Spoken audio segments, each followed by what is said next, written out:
Nel freddo gelido dell'inverno russo del 1943, tra le rovine di una città devastata, si consuma una delle pagine più tragiche della Seconda Guerra Mondiale, la cattura della Sesta Armata tedesca a Stalingrado.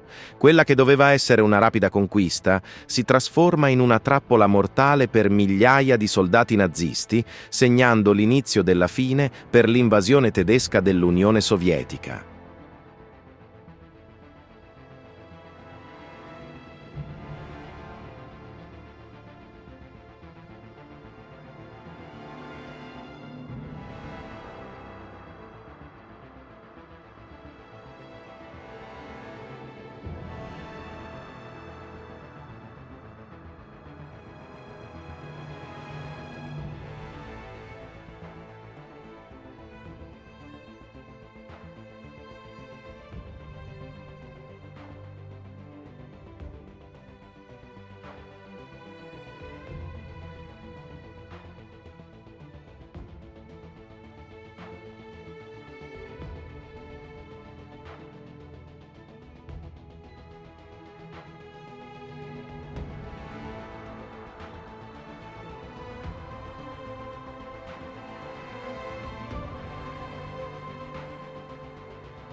Al comando del generale Friedrich Paulus, le forze tedesche si addentrano in una città ormai distrutta, dove ogni angolo nasconde un pericolo mortale.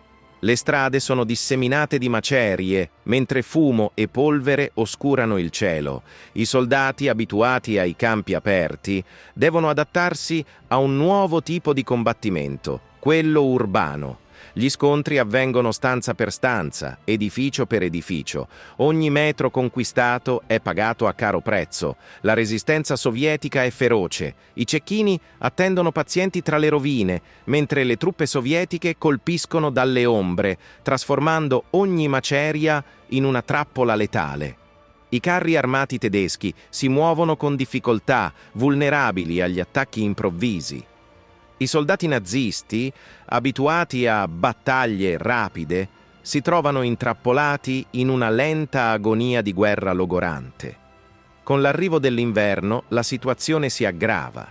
Le temperature crollano sotto i meno 30 gradi e il vento gelido morde le carni dei soldati. I rifornimenti scarseggiano e il morale crolla. Ogni pasto è ridotto a qualche briciola di pane duro e acqua ghiacciata. I soldati iniziano a bruciare mobili e detriti per scaldarsi, ma il freddo continua a reclamare vittime.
Il 19 novembre 1942, l'Armata Rossa lancia l'Operazione Urano, un'offensiva che accerchia la Sesta Armata.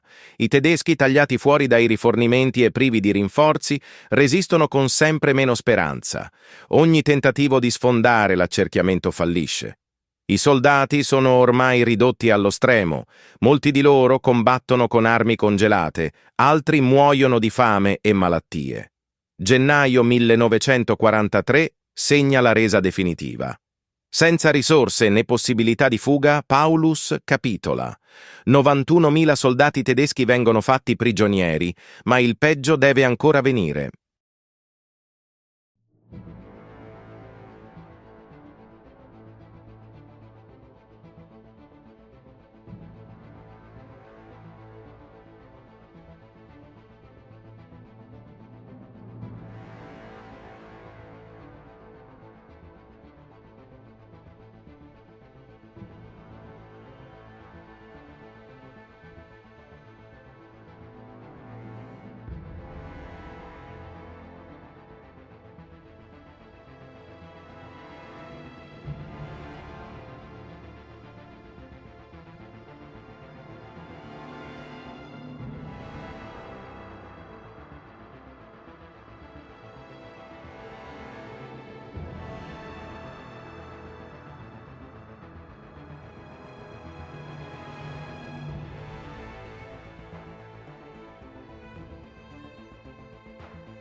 I prigionieri intraprendono una marcia straziante verso i campi di prigionia sovietici, attraversano distese di neve interminabili con indosso abiti inadatti al rigido inverno russo. Ogni giorno centinaia di loro cadono, sconfitti dal gelo o dalla fame. I sopravvissuti si stringono l'uno all'altro per trovare conforto, ma molti non riescono a completare il tragitto. I soldati sovietici osservano in silenzio. Non c'è pietà. Solo la fredda determinazione di condurre i prigionieri nei campi. I cadaveri vengono lasciati sul ciglio della strada, coperti dalla neve, dimenticati in un paesaggio desolato. Nei campi di prigionia la situazione non migliora. I soldati tedeschi affrontano condizioni brutali, poco cibo, abiti logori e lavori forzati estenuanti. I racconti dei sopravvissuti dipingono un quadro di disperazione e crudeltà. Per i sovietici, questa è la giusta punizione per le atrocità commesse dai nazisti durante l'occupazione. Alcuni ufficiali tedeschi accettano di collaborare con i sovietici sperando in un trattamento migliore. Altri resistono, mantenendo un rigido silenzio. Intanto, in Germania, il governo nasconde la catastrofe. Le famiglie ricevono vaghe notizie, mentre la realtà viene censurata dalla propaganda nazista. La battaglia di Stalingrado diventa un simbolo della disfatta. Dei 91.000 prigionieri, solo 5.000 faranno ritorno in Germania, molti anni dopo la fine della guerra. I superstiti porteranno per sempre i segni fisici e mentali di quell'esperienza. Stalingrado non è solo una sconfitta per la Wehrmacht, ma rappresenta l'inizio della fine per il Terzo Reich. Da quel momento l'Armata Rossa avanza inesorabilmente verso Berlino. La disfatta a Stalingrado diventa il simbolo del declino della macchina da guerra nazista. La battaglia di Stalingrado ci ricorda il prezzo umano della guerra.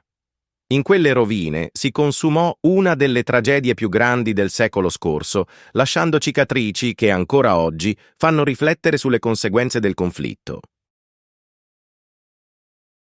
Se il video ti è piaciuto, lascia un like e condividilo con i tuoi amici. Iscriviti al canale e attiva la campanella.